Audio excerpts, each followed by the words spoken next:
حقوق الوالدین کے بارے میں رب تعالیٰ جل شانہ نے اپنے کلام پاک میں اور رسول اللہ صلی اللہ علیہ وآلہ وسلم نے احادیث مبارکہ میں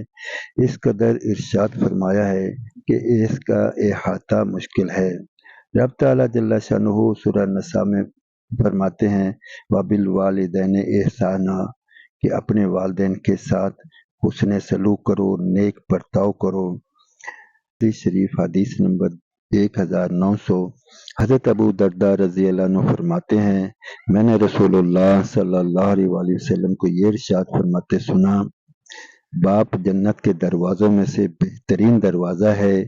چنانچہ تمہیں اختیار ہے خواہ اس کی نافرمانی کر کے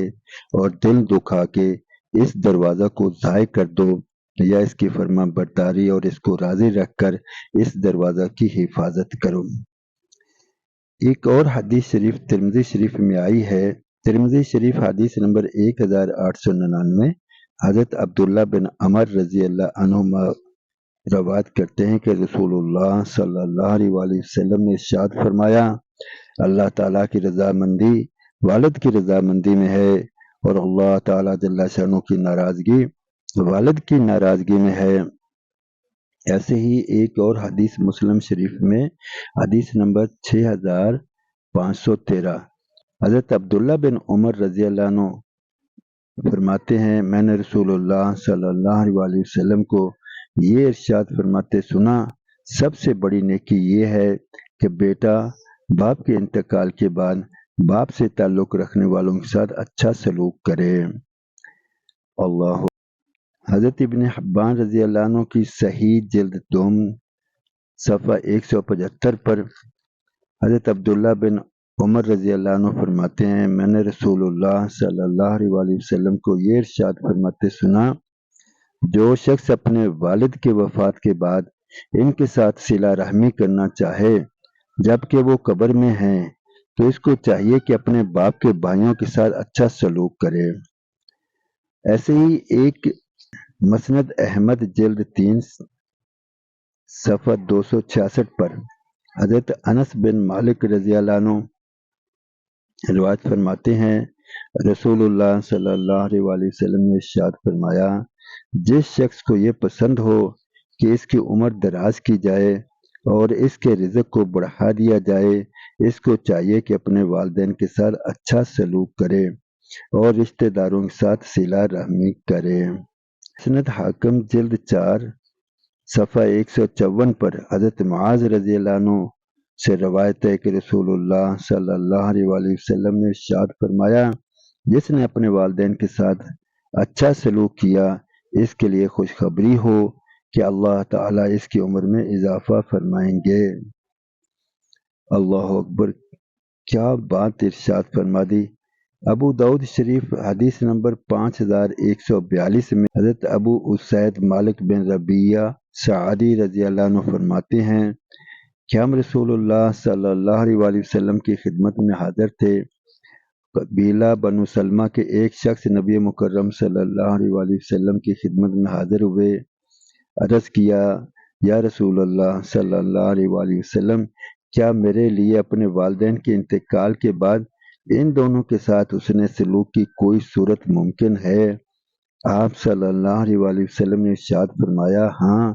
ان کے لیے دعائیں کرنا، اللہ تعالیٰ سے ان کے لیے مغفرت طلب کرنا، ان کے بعد ان کی وصیت کو پورا کرنا، جن لوگوں سے ان کی وجہ سے رشتہ داری ہے ان کے ساتھ حسن سلوک کرنا اور ان کے دوستوں کا اکرام کرنا۔ ایسے ہی طبرانی اور مسند احمد کی روایت سے حدیث آئی ہے الترغیب جلد 3 صفحہ 347 حضرت مالک یا ابن مالک رضی اللہ عنہما سے روایت ہے انہوں نے نبی مکرم صلی اللہ علیہ وآلہ وسلم کو یہ ارشاد فرماتے ہوئے سنا جس شخص نے اپنے والدین یا ان میں سے ایک کو پایا پھر ان کے ساتھ بدسلوکی کی تو وہ شخص دوزخ میں داخل ہوگا اور اس کو حق تعالیٰ جل شانہ اپنی رحمت سے دور کر دیں گے، اور جو کوئی مسلمان کسی مسلمان غلام کو آزاد کر دے یہ اس کے لیے دوزخ سے بچاؤ کا ذریعہ ہوگا۔ یعنی معاملات میں دوسرا رخ بھی بتا دیا کہ اگر وہ والدین کی نافرمانی کرے گا، ان کو تکلیف پہنچائے گا، تو اس کا بھی کیا حشر ہوگا۔ ایسے ہی مسلم شریف حدیث نمبر 6510 میں حضرت ابو ہریرہ رضی اللہ عنہ روایت کرتے ہیں کہ رسول اللہ صلی اللہ علیہ وآلہ وسلم نے ارشاد فرمایا، وہ آدمی ذلیل و خوار ہو، پھر ذلیل و خوار ہو، پھر ذلیل و خوار ہو۔ عرض کیا، یا رسول اللہ صلی اللہ علیہ وآلہ وسلم، کون ذلیل و خوار ہو؟ عام صلی اللہ علیہ وآلہ وسلم نے ارشاد فرمایا، وہ شخص جو اپنے ماں باپ میں سے کسی ایک کو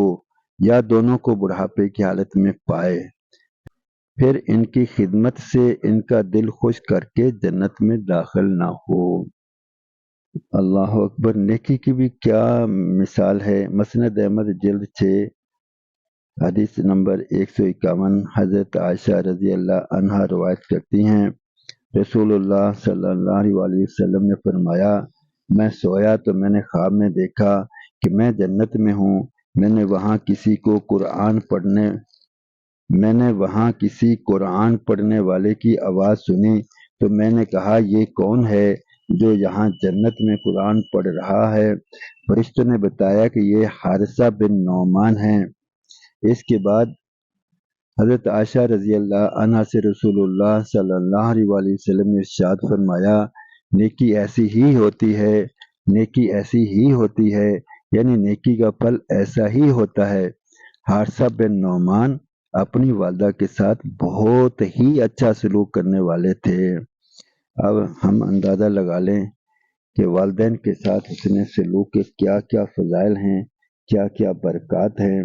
اور کیا کیا نعمتیں اس پر اللہ کریم جل شانہ نے مقدر میں رکھی ہیں، مقدر فرماتے ہیں، عطا فرماتے ہیں۔